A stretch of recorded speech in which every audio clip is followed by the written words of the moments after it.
बंधु माने आजिरो एही कार्यक्रम को आपण मानक स्वागत। आजिरो एही कार्यक्रमटी मीन राशि व्यक्ति विशेष मानक पई बहुत खास अटे, बहुत गुरुत्वपूर्ण अटे। कारण दीर्घ दिन परे मीन राशि व्यक्ति विशेष मानक जीवन रे एक विराट बड़ परिवर्तन आसीबाकू जाउछि। तो आजिरो एही वीडियो रे आमे माने जानिबा केउ मास ठारू एवं केते तारीख ठारू मीन राशि व्यक्ति विशेष मानक जीवन रे आसीबाकू जाउछि बड़ परिवर्तन। तो आपणक जीवन रे केउ बड़ परिवर्तन आसीबाकू जाउछि से विषय जानिबा पई आपण माने भिडियोटी को शेष पर्यंत निश्चय देखंतु। तेबे बंधु माने भिडियोटी रे आगो को बढ़िबा पूर्वरु आपण माने भिडियोटी को लाइक करी चैनल टी को सब्सक्राइब करी दियंतु एवं कमेंट बॉक्स रे भक्ति एवं श्रद्धार सहित जय श्री जगन्नाथ निश्चय लिखंतु। तो बंधु माने आसंतु आरंभ करिबा आजिरो एही कार्यक्रम को जहाँ आपणकर जन्म राशि तथा चंद्र राशि उपरे आधारित अटे। तेबे बंधु माने राशि चक्रर 12 गोटे राशि मध्यरु अंतिम राशि हेउची मीन राशि एवं मीन राशिर राष्ट्राधिपति हेउचंती देवगुरु बृहस्पति। तो गुरु ही आपणक जीवन रे सबुठारु बड़ परिवर्तन करिवे, कारण गुरु आपणक राशि रे उच्चस्थ होइजिबे। तेबे वर्तमान आपणक राशि रे शनि 7.5 चलीछि एवं शनि 7.5 द्वितीय चरण चालुछि। वर्तमान आपणक राशि रे शनि गोचर करूछंती एवं आपणक राशि रे ही शनि वक्री अवस्था रे अछंती। तो बंधु माने आपणक राष्ट्राधिपति गुरु आपणक कुंडलीर चतुर्थ भाव रे गोचर करूछंती एवं शनि आपणक कुंडलीर प्रथम भाव रे आपणक राशि रे ही गोचर करूछंती। तेबे राहु आपणकर द्वादश भाव रे एवं केतु आपणकर षष्ठ भाव रे गोचर करूछंती। तो सर्वप्रथम कथा हेउछि शनि आपणकर प्रथम भाव रे वक्री अवस्था रे अछंती, जहाकि 27 नवेम्बर 2025 पर्यंत। जे पर्यंत शनि आपणकर वक्री स्थिति रे अछंती तो एही समय मध्यरे आपण किछि भलो कार्य करिनियंतु। जेमिति कि जदि आपण कोनोसी दूर जागा को ट्रांसफर विषय रे चिंता करूछंती किंबा निजर स्थान परिवर्तन करबाकू चिंता करूछंती किंबा आपण कोनोसी दूर जागा रे जदि जॉब करबाकू चाहुछंती किंबा आपणकर एमिति कोनोसी प्रकार रो भी प्लानिंग चलीछि तो वर्तमान 27 नवेम्बर 2025 पर्यंत आपणक पई बहुत शुभ समय चलीछि।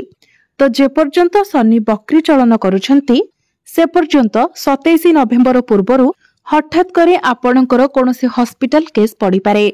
आपणकर फैमिली रो कोनोसी मेंबर को पई हो किंबा आपणकर रिलेटिव कोनोसी व्यक्ति को पई हो किंबा आपणक पाख पड़ोसी को पई हो आपणको टिके हॉस्पिटल लो चक्कर लगाइबाको पड़िबो। अर्थात आपणको टिके अधिक हॉस्पिटल को जिबा आसीबा करिबाको पड़ी पारे किंबा आपणकर कार्य क्षेत्र को एपरि किछि रास्ता दे जाई पारंती जो रास्ता रे हॉस्पिटल पडुथिबो।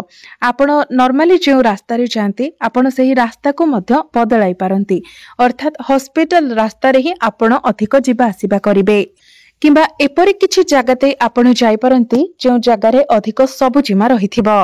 एहा सहित आउ गोटे कथा हेउछि आपणको 2-3टी जिनिस प्रति विशेष ध्यान रखिबार अछि। सबुठार बड़ कथा हेउछि आपणको तरबरिया भाबरे किछि भी करिबार नाही। जहाँ भी आपण करूछंती बहुत भाबी चिंती आपण करंतु। तरबरिया भाबरे जदि आपण किछि कार्य करंती किंबा किछि डिसिजन नियंती तो सेथिरे आपण असुविधारे पड़िबार बहुत अधिक संभावना रहउछि। 2-3 मास पर्यंत विशेष करी आपणको आपणकर प्रेम जीवन एवं आपणकर वैवाहिक जीवन प्रति विशेष ध्यान रखिबार अछि। ए सब क्षेत्र रे आपणको आपणकर बाणी एवं क्रोध उपरे संयमता रखिबार अछि। एबे आसंतु जानिबा किछि पॉजिटिव जिनिस जहां आपणको बहुत शुभ फल प्रदान करिवो। तेबे गुरु आपणकर चतुर्थ भाव रे अछंती एवं शनि आपणकर प्रथम भाव रे अछंती। तो जे मानक निकट रे कोनोसी काम कार्य नथिला आपण चाकरी रो अनुसंधान रे थिले घरे खाली रे बसिथिले तो 20 अक्टोबर ठारू आपणक पई शुभ समय आरंभ होई जाउछि। जते बेले बृहस्पति आपणक कुंडली रे उच्चस्थ होइछिबे आपणकर पंचम भाव रे तो दीर्घ 12 वर्ष परे गुरु आपणकर पंचम भाव रे उच्चस्थ हेबे, कारण गुरु प्रत्येक राशि रे गोटे वर्ष लेखाए रही थांती। से हिसाब रे 12 वर्ष परे गुरु आपणकर पंचम भाव रे गोचर करिवे एवं आपणकर पंचम भाव में गुरु उच्चस्थ होइजिबे। तो पंचम भावटी होइथाय शिक्षार भाव, संतानर भाव एवं प्रेम जीवनर भाव। तो जो माने विद्यार्थी अछंती सेमानक पई शुभ समय आरंभ होइजिबो।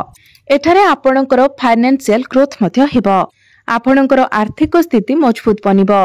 हुए तो आपणक चाकरी क्षेत्र में आपणको प्रमोशन मिल पारे किंबा आपणकर चाकरी रे सुधार आसीबो। जदि आपण बिजनेस करूछंती तो व्यापार वाणिज्य रे मध्य आपण उन्नति देखिबाको पाइबे।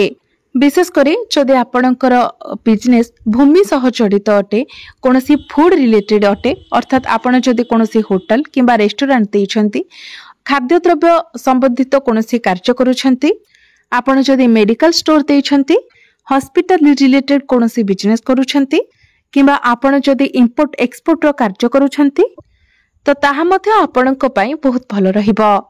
एहा सहित गुरुंकर दृष्टि आपणकर प्रथम भाव उपर को रहिबो। जेतेबेले गुरु आपणकर प्रथम भाव को देखिबे तो सेतेबेले आपणको अचीवमेंट्स मिलिबो। आपण जदि कोनोसी कंपटीशन रे अछंती, निजर कार्य क्षेत्र रे अछंती तो ए सब क्षेत्र रे आपणको अचीवमेंट मिलिबो। आपण जदि कोनोसी कंपटीशन रे पार्टिसिपेट करंती तो निश्चित भाव रे सेतिरे आपणको अचीवमेंट मिलिबो। तो आपणको जदि सेमिति किछि सुजोग मिलुछि तो आपण ताको हाथ छडा करंतु नाही। एहा सहित आपण जदि ट्रेडिंग करूछंती तो 20 अक्टोबर परे ए सब रे मध्य आपण लाभान्वित हेबे। एहा सहित 27 नवेम्बर को शनि आपणकर बकरी रो मार्गी होई जिबे। सेतेबेले आपण जो अधिक ओवर थिंकिंग करूथिले, डिप्रेशन रे रहुथिले, आपणक मध्यरे एक शंका रहुथिला, निजर परिवार को नेकी आपण कोनोसी भय रे रहुथिले, निजे निजको नेकी चिंतित रहुथिले, तो एही वर्ष समाप्त हेबा पूर्वरु आपण ए सबुरे एक बहुत भलो परिवर्तन देखिबा को पाइबे। तो शनि जेतेबेले बकरी रो मार्गी होइछिबे, आपणकर परिवार रे जो समस्या लागि रहितिला से सब समस्या दूर हेबा को लागिबो। जदि आपण निजर मां को नेकी चिंता रे रहुथिले, आपणक मांकर स्वास्थ्य रे हेउ किबा आपणक मां कोनोसी समस्या दे गति करूथिले तो ए सबुरे सुधार आसीबो। आपणक मांकर जॉइंट पेन, बैक पेन, गोड़े किछि जंत्रणा जदि ए सब समस्या लागि रहितिला तो ए सब धीरे धीरे दूर हेबा को लागिबो। एहा व्यतीत जदि आपण कोनोसी इलीगल केस रे फसी जाइथिले तो शनिकर तृतीय चरण रे आपण ए सबुरे धीरे धीरे बाहरी जिबे। किंबा 27 नवेम्बर परे जदि आपण लुहा सह जड़ित कोनोसी कार्य करिबा को चाहुथिले तो ताहा मध्य आपण करि परिबे। जदि आपण कोनोसी मैन्युफैक्चरिंग करिबा को चेष्टा करूथिले तो ताहा मध्य आपण करि परिबे। जदि कोनोसी तैल जातीय किंबा गैस जातीय कार्य करिबा को चाहुथिले ताहा मध्य आपण करि परिबे। ए सब आपणको बहुत सफलता आनी देबो। एहा परे सूर्य आपणकर षष्ठ भाव को चली आसीबे। तो सूर्य आपणकर षष्ठ भाव रे निजर स्वराशि रे प्रवेश करिबे, जहा राजनीति को नेकी बहुत शुभ फल प्रदान करिबो।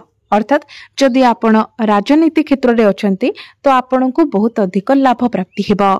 गवर्नमेंट को नेकी मध्य आपणको शुभ फल मिलिबो। जदि आपण गवर्नमेंट जॉब करूछंती किंबा गवर्नमेंट जॉब करिबा को चाहुछंती तो ए सब क्षेत्र रे आपणको सफलता मिलिबो। आपणकर जमी बाड़ी संपत्ति को नेकी मध्य आपणको शुभ फल मिलिबो। कोर्ट कचेरी को नेकी मध्य आपणको शुभ फल मिलिबो। 16 अगस्त रो नै 16 सेप्टेम्बर पर्यंत ए सब क्षेत्र रे आपण शुभ फल पाइबे। एहा परे 17 सेप्टेम्बर रु 17 अक्टोबर पर्यंत सूर्य आपणकर सप्तम भाव रे रहिबे। सेतेबेले सूर्यंकर दृष्टि आपणकर प्रथम भाव उपरे रहिबो। तो सेतेबेले आपणको आपणकर क्रोध, आपणकर एग्रेशन उपरे कंट्रोल रखिबा को पड़िबो। एवं 16 अक्टोबर रु 16 नवेम्बर सूर्य आपणकर अष्टम भाव रे रहिबे। सेतेबेले सूर्य आपणकर अष्टम भाव रे निश्चित होई जिबे।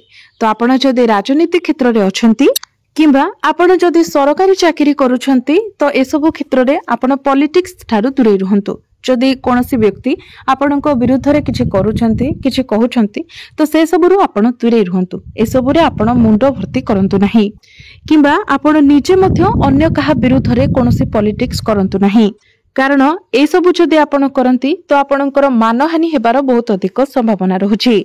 विशेष करी 16 अक्टोबर रु 16 सेप्टेम्बर आपणको ए सब कथा प्रति ध्यान रखिबार अछि। तेबे 15 सेप्टेम्बर रु 15 एप्रिल पर्यंत आपणकर वैवाहिक जीवन बहुत भल रहिबो। जदि आपणकर विवाह होई नाही तो आपणक गृह को विवाह प्रस्ताव मान आसीबो एवं विवाह मध्य आपणकर स्थिर होइछिबो। तो बंधु माने यह थिला आपणक जीवन रे हेबाकु थिबा बड़ परिवर्तन विषय केउ सब परिवर्तन आपणको शुभ फल प्रदान करिबो एवं केउ सब परिवर्तन आपणको अशुभ फल प्रदान करिबो से विषय आजिर एही वीडियो रे आमे माने विस्तार भाबरे जानिले। एबे आसंतु जानि नेबा किछि प्रतिकार विषय जो प्रतिकार गुड़िक करबा द्वारा आपणकर जो सब अशुभत्व रहउछि से गुड़िक खंडन होइजिबो एवं आपणको अधिक मात्रा रे शुभ फल प्राप्ति हेबो। तो सर्वप्रथमे आपणको गुरुंकर बीज मंत्र 108 थर जप करिवार अछि। प्रत्येक दिन आपणको सूर्य को जल अर्पण करिवार अछि एवं प्रत्येक दिन आपणको हनुमान चालीसार पाठ करिवार अछि। यह व्यतीत प्रत्येक दिन आपण ओम नमः शिवाय मंत्र 108 थर जप करंतु। निश्चित भाबरे आपणको अधिक मात्रा रे शुभ फल प्राप्ति हेबो। तो बंधु माने आपणकर जीवन मंगलमय हेउ एहा ही ईश्वरंक निकटरे मोर प्रार्थना।